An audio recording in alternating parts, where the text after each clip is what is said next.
इस वीडियो में मैं आपसे बात करूंगा, जैसा कि आप सभी को मालूम है, आरपीएससी द्वारा सेकंड ग्रेड भर्ती परीक्षा संस्कृत डिपार्टमेंट परीक्षा का आयोजन इसी मंथ के लास्ट वीक में आयोजित की जा रही है। तो इस परीक्षा के लिए मैं आपके लिए आज लेके आया हूं क्लास 2, जिसमें मैं आपसे चर्चा करूंगा 2024 में राजस्थान में जितने भी कंपटीशन एग्जाम हुए उनमें पूछे गए राजस्थान जीके के क्वेश्चन। क्योंकि आपको मालूम है, इस यूट्यूब चैनल पर मैंने आपको पहले तो आरपीएससी द्वारा 2024 में जितने भी राजस्थान जीके के क्वेश्चन पूछे हैं वो करवाए हैं। उसके बाद आरपीएससी द्वारा सेकंड ग्रेड भर्ती परीक्षा में पीवाईक्यू के क्वेश्चन करवाए थे, फिर साइकोलॉजी के पीवाईक्यू के क्वेश्चन करवाए थे। उसके बाद मैंने आपको लास्ट 6 मंथ की राजस्थान करंट अफेयर करवाई थी। और इसके अलावा मैंने आपको 2024 में जितने भी करंट अफेयर के क्वेश्चन आरपीएससी द्वारा पूछे गए वो भी करवाए। और उन सब की पीडीएफ के लिए आपको क्या करना होगा, हमारे चैनल की मेंबरशिप ज्वाइन करनी होगी। जिन्होंने मेंबरशिप ज्वाइन कर लिया उनको पीडीएफ मिल चुकी है। पीडीएफ कैसे मिलेगी आपको, उसके लिए सबसे पहले आपको क्या करना होगा, हमारे यूट्यूब चैनल पर जाकर चैनल को सब्सक्राइब करना है और ज्वाइन पर क्लिक कर देना है। जैसे ही आप ज्वाइन पर क्लिक करोगे उसके बाद आपके सामने कुछ इस तरह से पेज ओपन होगा, जिसमें आपको ब्लू कलर में ज्वाइन देखने को मिलेगा। इस पर आपको क्लिक कर देना है और 29 रुपये का पेमेंट का ऑप्शन आएगा, वो आपको पेमेंट कर देना है। 29 रुपये के पेमेंट में आपको सब कुछ देखने को मिलेगा। जितनी भी मैंने आज तक सेकंड ग्रेड भर्ती परीक्षा की क्लासें ली हैं उन सब की पीडीएफ आंसर के साथ देखने को मिलेगी। जिसमें क्या क्या चीज़ देखने को मिलेगी मैं अभी आपको बता चुका हूँ, फिर से बता देता हूँ। पीवाईक्यू के क्वेश्चन साइकोलॉजी के सेकंड ग्रेड एग्जाम में पूछे गए पीवाईक्यू के क्वेश्चन 2024 में आरपीएससी ने जितने भी राजस्थान जीके के क्वेश्चन पूछे वो सभी आंसर के साथ देखने को मिलेंगे। और इसके अलावा 2024 में आरपीएससी ने जितने भी करंट अफेयर के क्वेश्चन पूछे राजस्थान के वो भी देखने को मिलेंगे। और लास्ट 6 मंथ की आपको राजस्थान करंट अफेयर के 250 प्लस एमसीक्यू क्वेश्चन भी देखने को मिलेंगे। और अभी जो मैं क्लास ले रहा हूँ इनकी भी पीडीएफ आपको देखने को मिलेगी। तो जैसे ही आप मेंबरशिप ज्वाइन करोगे उसके बाद आपको क्या करना होगा, हमारे यूट्यूब चैनल पर जाकर पोस्ट पर जाना होगा। जब आप पोस्ट पर जाओगे तो यहाँ आपको एक लिंक दिखाई देगा, इस लिंक पर आपको क्लिक कर देना है। ये जैसे लिंक पर क्लिक करोगे टेलीग्राम ग्रुप ओपन होगा, उससे ज्वाइन कर लेना और उसके बाद आपको मैसेज कर देना हाय हेलो का। उसके बाद आपको वहाँ पीडीएफ प्रोवाइड करवा दी जाएगी। ये लिंक सिर्फ उन्हीं को शो होगा इस पोस्ट में जिन्होंने मेंबरशिप ज्वाइन किया। आप देख सकते हैं स्पष्ट रूप से लिखा हुआ है मेंबर्स ओनली। तो चलिए अब वीडियो स्टार्ट करते हैं। आज क्लास सेकंड की बात करूंगा, जिसमें आपको मैं आरपीएससी द्वारा 2024 के क्वेश्चन तो सब कुछ करा चुका हूं। अब मैं आपको अधीनस्थ बोर्ड यानी कि आरएसएमएसएसबी बोर्ड द्वारा 2024 में जितने भी एग्जाम आयोजित हुए हैं उनमें पूछे गए राजस्थान जीके के क्वेश्चन करवाने जा रहा हूं। तो चलिए वीडियो स्टार्ट करने से पहले एक बार वीडियो को लाइक कर लीजिए, चैनल भी जरूर सब्सक्राइब कर लीजिए, क्योंकि ये क्लास आपको डेली इसी समय इस यूट्यूब चैनल पर देखने को मिलेगी। तो आइए बात करते हैं क्वेश्चन नंबर फर्स्ट की।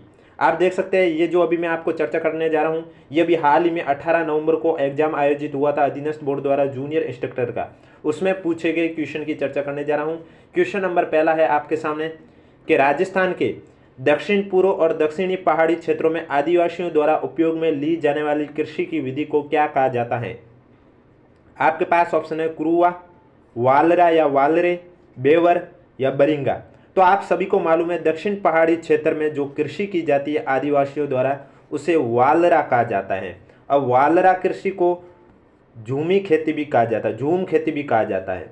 और इसका मतलब ये हुआ कि यहाँ झूम कृषि की जाती है, मतलब कि यहाँ जिस जमीन पर ये कृषि करते हैं उस जमीन का इस्तेमाल ये 2 से 3 सालों के लिए ही किया जाता है, उसके बाद उसका उपयोग नहीं किया जाता है।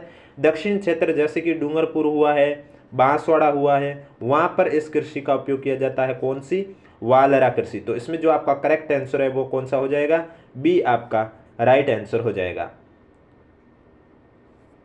नेक्स्ट क्वेश्चन है आपके सामने, विजय सिंह पथिक का वास्तविक नाम क्या था। आपके पास ऑप्शन है धीरेन्द्र सिंह, राम सिंह, प्रताप सिंह या भूप सिंह। तो विजय सिंह पथिक की बात करें तो विजय सिंह पथिक का जो वास्तविक नाम है वो भूप सिंह था। डी आपका राइट आंसर हो जाएगा। आप सभी को मालूम है विजय सिंह पथिक ने बिजोलिया किसान आंदोलन का भी नेतृत्व तो किया है। तो एग्जाम में अगर पूछ लिया जाए कि विजय सिंह पथिक ने बिजोलिया किसान आंदोलन का नेतृत्व कौन से चरण में किया, या फिर क्वेश्चन पूछ लिया जाए कि बिजोलिया किसान आंदोलन के दूसरे चरण का नेतृत्व किसने किया है, तो विजय सिंह पथिक ने किया। दूसरा चरण यानी कि 1916 से लेकर 1923 तक बिजोलिया किसान आंदोलन का दूसरा चरण, जिसका नेतृत्व विजय सिंह पथिक ने ही किया है, जिनका वास्तविक नाम क्या है, भूप सिंह। यानी कि करेक्ट आंसर आपका हो जाएगा डी। वीडियो पसंद आए तो वीडियो को लाइक करें, चैनल जरूर सब्सक्राइब करें, क्योंकि डेली आपको ये इसी यूट्यूब चैनल पर ये क्लास देखने को मिलेगी। नेक्स्ट क्वेश्चन, निम्नलिखित जिलों में से कौन सा मुख्यतः मैंगनीज के उत्पादक जिले हैं। आपके पास ऑप्शन है बांसवाड़ा, उदयपुर, अलवर। निम्न में से सबसे उपयुक्त विकल्प चुनें।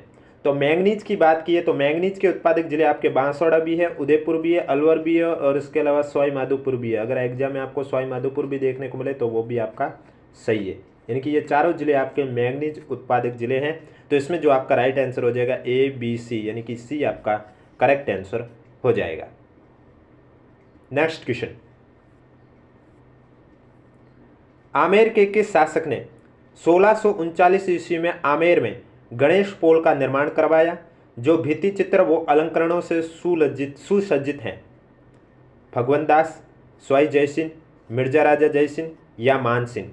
तो आमेर के शासक मिर्जा राजा जयसिंह ने 1639 में आमेर में गणेश पोल का निर्माण करवाया। तो ये क्वेश्चन ऐसे भी पूछा जा सकता है कि आमेर में गणेश पोल का निर्माण मिर्जा राजा जयसिंह ने कब करवाया? तो 1639 ईस्वी में करवाया था। कहाँ पर? आमेर में। क्या करवाया? गणेश पोल का निर्माण किसने कराया? मिर्जा राजा जयसिंह ने। तो करेक्ट आंसर आपका सी हो जाएगा।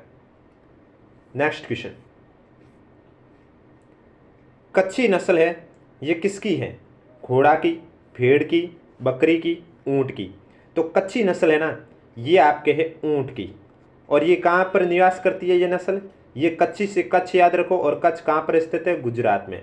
तो गुजरात के कच्छ के रूप में निवास करती है कच्छी नस्ल, जो कि किसकी है? ऊंट की। तो करेक्ट आंसर इसमें आपका हो जाएगा डी।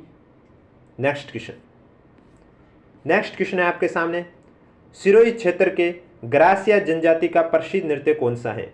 जो सिरोही क्षेत्र के ग्रासिया जनजाति है उनका प्रसिद्ध नृत्य कौन सा? आपके पास ऑप्शन है गैर नृत्य, वालर नृत्य, तेरा ताली नृत्य, कच्छी घोड़ी नृत्य। तो सिरोही क्षेत्र के जो ग्रासिया हैं उनका वालर नृत्य है ये प्रसिद्ध है। इसके अलावा ग्रासियों की बात करें तो उनके और भी नृत्य हैं, जैसे कि अभी ऑप्शन में तो आपने वालर नृत्य देखा है, इसके अलावा गरबा हुआ है, गैर हुआ है, कूदा हुआ है, लूर हुआ है, मोरिया हुआ है। ये सभी किसके हैं? ग्रासिया जनजाति के भी नृत्य हैं। गोर हुआ है, ये सभी ग्रासिया जनजातियों के नृत्य हैं। तो इसमें आपका राइट आंसर हो जाएगा बी, यानी कि वालर नृत्य सिरोही क्षेत्र के ग्रासिया जनजाति का प्रसिद्ध नृत्य है।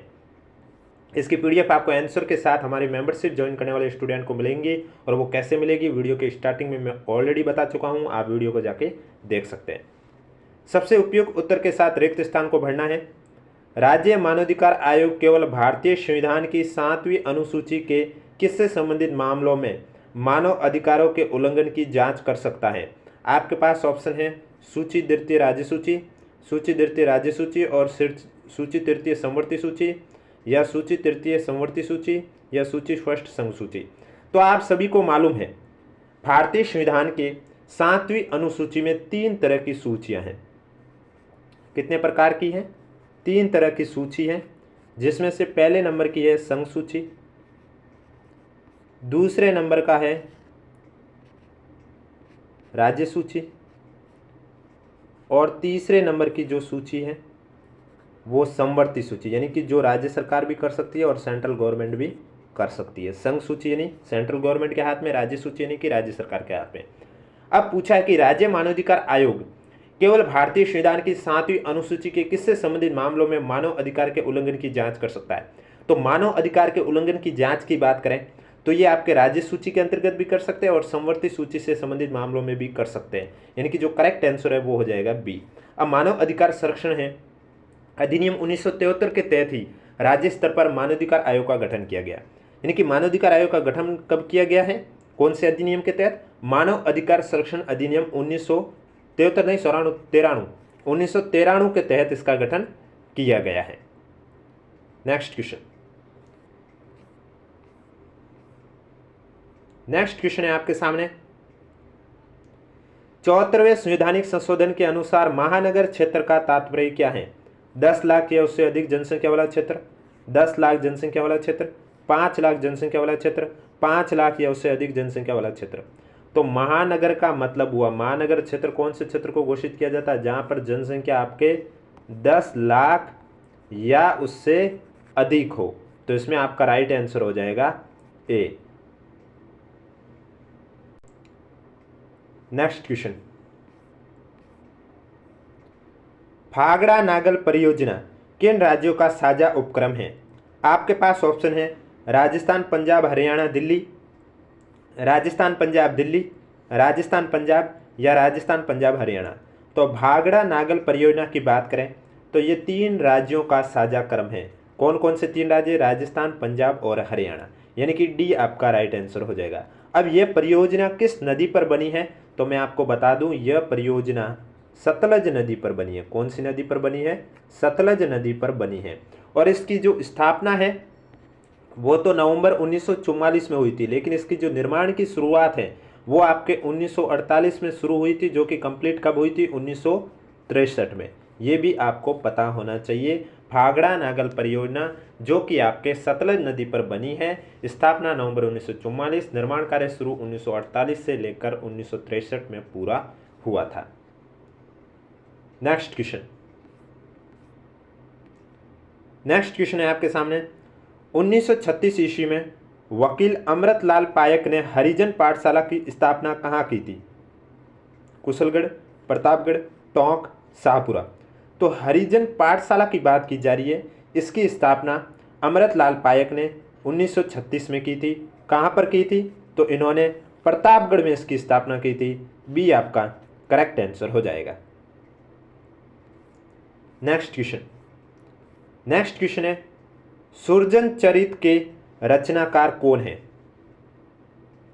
आपके पास ऑप्शन है जयानक, करणीदान, मंडन या चंद्रशेखर।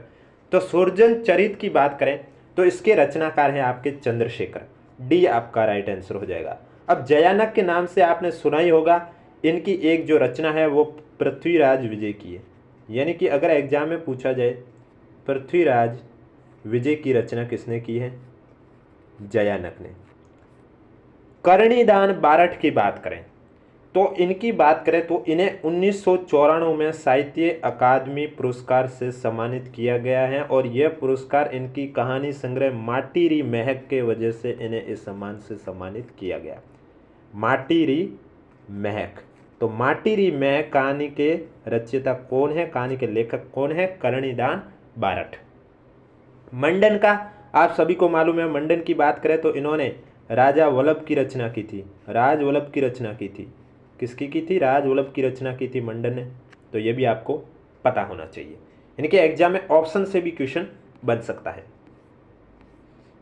नेक्स्ट क्वेश्चन,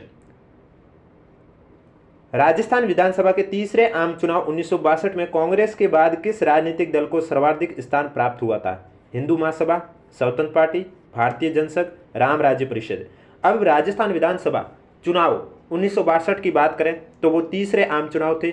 इसमें कांग्रेस पार्टी ने कितने वोट हासिल किए हैं? तो मैं आपको बता देता हूं, कांग्रेस ने 88 सीट हासिल की है। और दूसरे नंबर पर जो सीट हासिल की है वो स्वतंत्र पार्टी ने हासिल की है, जिन्होंने 36 सीटें हासिल की है। कितनी की है? 36 सीटें। तो इसमें आपका जो करेक्ट आंसर है वो हो जाएगा बी आपका राइट आंसर हो जाएगा। और अगर अभी तक एक बार वीडियो को लाइक नहीं किया तो एक बार वीडियो को लाइक कर लीजिए, चैनल को जरूर सब्सक्राइब कर लीजिए, क्योंकि डेली आपको इसी तरह ये क्लास देखने को मिलेगी जिसमें आपको 2024 में राजस्थान प्रतियोगिता में पूछे गए क्वेश्चन करवाए जा रहे हैं। नेक्स्ट क्वेश्चन, धौलपुर में 1857 की क्रांति का नेतृत्व किसने किया? ठाकुर कुशाल सिंह, जयदयाल और मेहराब खान, रावत केसरी सिंह, राव रामचंद्र और हीरालाल। तो धौलपुर में बात करें 1857 की क्रांति का जो नेतृत्व है वो राव रामचंद्र और हीरालाल ने किया है। डी आपका राइट आंसर हो जाएगा। और 1857 की क्रांति में धौलपुर के शासक की बात करें तो धौलपुर के शासक कौन थे? भगवंत सिंह। ये भी आपको पता होना चाहिए। यानी कि अगर पूछा जाए कि धौलपुर में 1857 की क्रांति का नेतृत्व किसने किया, तब तो राव रामचंद्र और हीरालाल राइट आंसर हो जाएगा। लेकिन पूछा जाए कि 1857 की क्रांति में धौलपुर के शासक कौन थे, तो धौलपुर का शासक था भगवंत सिंह। नेक्स्ट क्वेश्चन, बूंदी में रानी जी की बावड़ी का निर्माण 1699 में किसने करवाया? रानी उदयामती, रानी सजनबाई, रानी नाथावती, रानी कर्मावती। तो इसमें आपका राइट आंसर हो जाएगा रानी जी की बावड़ी। नाम सुना होगा आपने। रानी जी की बावड़ी का निर्माण 1699 में बूंदी में जो निर्माण करवाया है वो किसने करवाया है? रानी नाथावती ने। सी आपका राइट आंसर हो जाएगा। इस समय यानी कि 1699 में बूंदी में किसका काल था? अनिरुद्ध सिंह का। अनिरुद्ध सिंह का ही काल था 1699 में, जब रानी जी की बावड़ी का निर्माण किया गया। अब रानी जी की बावड़ी से आपको एक और बावड़ी याद आई होगी, वो भी मैं आपको बता दूं, चांद बावड़ी। ये कहाँ पर स्थित है? रानी जी की बावड़ी तो आप सभी को मालूम है बूंदी में स्थित है, लेकिन चांद बावड़ी की बात करें तो ये आपके दौसा में स्थित है। और एक बावड़ी आपकी है एलनपुर बावड़ी, जो कि आपके एलनपुर बावड़ी, एलनपुर बावड़ी की बात करें तो ये आपके सवाई माधोपुर में स्थित है। कहाँ पर स्थित है? सवाई माधोपुर में स्थित है। ये भी आपको पता होना चाहिए। रानी जी की बावड़ी बूंदी, चांद बावड़ी दौसा, एलनपुर बावड़ी सवाई माधोपुर, और कुंड एक पन्ना मीणा का कुंड है वो भी आपके आमेर में स्थित है। नेक्स्ट क्वेश्चन बताने से पहले एक बार वीडियो को लाइक कर लीजिए, चैनल भी जरूर सब्सक्राइब कर लीजिए, क्योंकि डेली आपको इस यूट्यूब चैनल पर इसी तरह ये क्लास देखने को मिलेगी। नेक्स्ट क्वेश्चन में आपके एक साइड प्रजामंडल है और दूसरे साइड उनका स्थापना वर्ष है। आपको सुमिलित करके करेक्ट आंसर बताना है। सबसे पहले दे रखा है जयपुर प्रजामंडल, उसके बाद दे रखा है मारवाड़ प्रजामंडल, और उसके बाद दे रखा है जैसलमेर प्रजामंडल। तो बात करें जयपुर प्रजामंडल की स्थापना कब की गई है, मारवाड़ की कब की गई है और जैसलमेर की कब की गई है। तो सबसे पहले जयपुर प्रजामंडल की बात करें तो इसकी स्थापना 1931 में की गई है। कब की गई है? 1931 में। जयपुर प्रजामंडल की स्थापना 1931 में की गई है। किसने की थी? तो इसकी स्थापना अर्जुनलाल सेठी व कपूरचंद पाटनी ने की थी। किसने की थी? अर्जुनलाल सेठी, और दूसरे जो आपके हैं वो कौन है? कपूरचंद पाटनी। यानी कि पहले का हो जाएगा सी। जब ऑप्शन में देखोगे तो सी ऑप्शन में आपको दिखाई दे रहा है, पहले का सी, बाकी किसी में भी दिखाई नहीं दे रहा। तो एग्जाम में भी सुमिलित वाले क्वेश्चन आप इस तरह से सॉल्व करोगे तो आपका समय भी बचेगा, कि आपको कोई एक देख लेना है कि इसमें पहले का सी है। जैसे कि आप ऑप्शन में देख लो पहले का सी है, और ऑप्शन में सी पहले का सिर्फ ओनली और सी ऑप्शन में ही दिखाई दे रहा है, इसलिए आप बाकी चेक भी ना कराओ। लेकिन अभी मैं आपको बता देता हूँ बाकी के बारे में भी। तो मारवाड़ प्रजामंडल की बात करें तो मारवाड़ प्रजामंडल की जो स्थापना है ये आपके 1934 में की गई है। कब की गई है? 1934 में। और किसने की थी? जय नारायण व्यास ने। ये भी आपको पता होना चाहिए। हो सकता है प्रजामंडल की स्थापना पूछ ले कब की गई है और किसने की है, ये भी पूछा जा सकता है। और लास्ट है जैसलमेर प्रजामंडल। जैसलमेर प्रजामंडल की स्थापना 1945 में की गई है। 1945 में किसने की थी? मीठालाल व्यास ने। मीठालाल व्यास ने जैसलमेर प्रजामंडल की स्थापना 1945 में की है। नेक्स्ट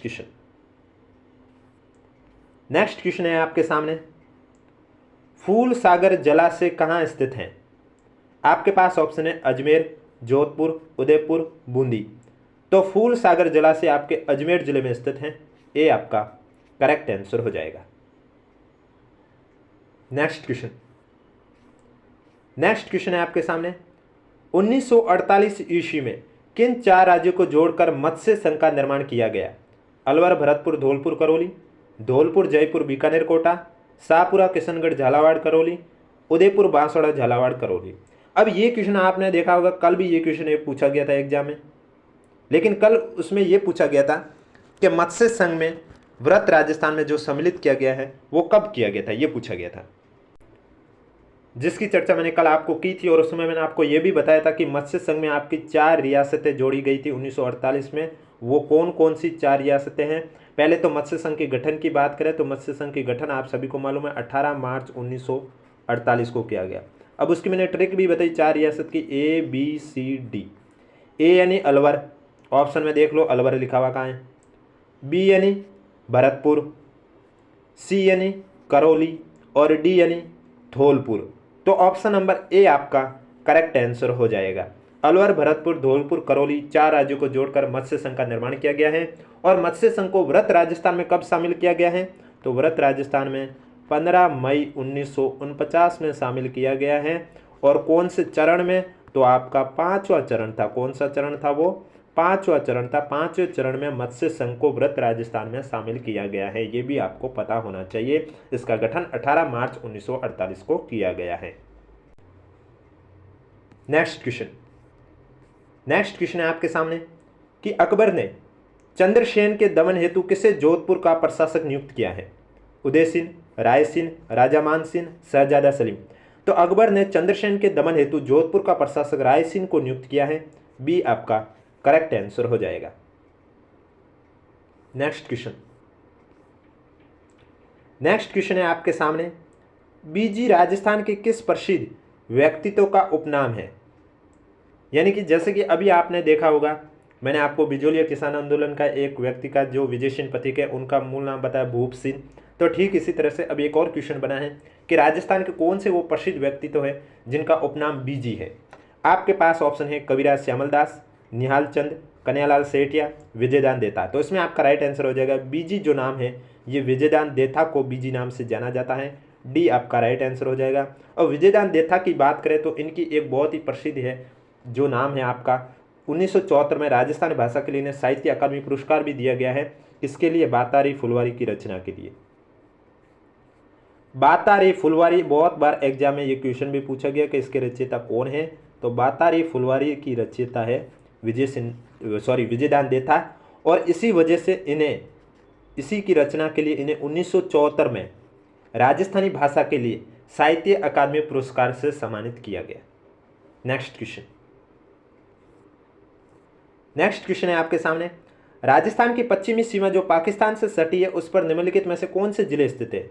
जालोर, बीकानेर, गंगानगर, जैसलमेर, चूरू, बीकानेर, जैसलमेर, बाड़मेर, बीकानेर, बाड़मेर, जैसलमेर, जालोर, या बाड़मेर, जैसलमेर, बीकानेर, श्री गंगानगर।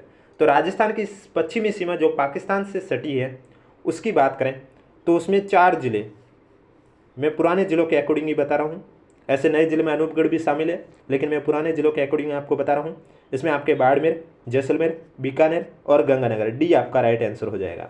और राजस्थान पाकिस्तान के बीच में जो अंतर्राष्ट्रीय सीमा की लंबाई है वो कितनी है, 1070 किलोमीटर।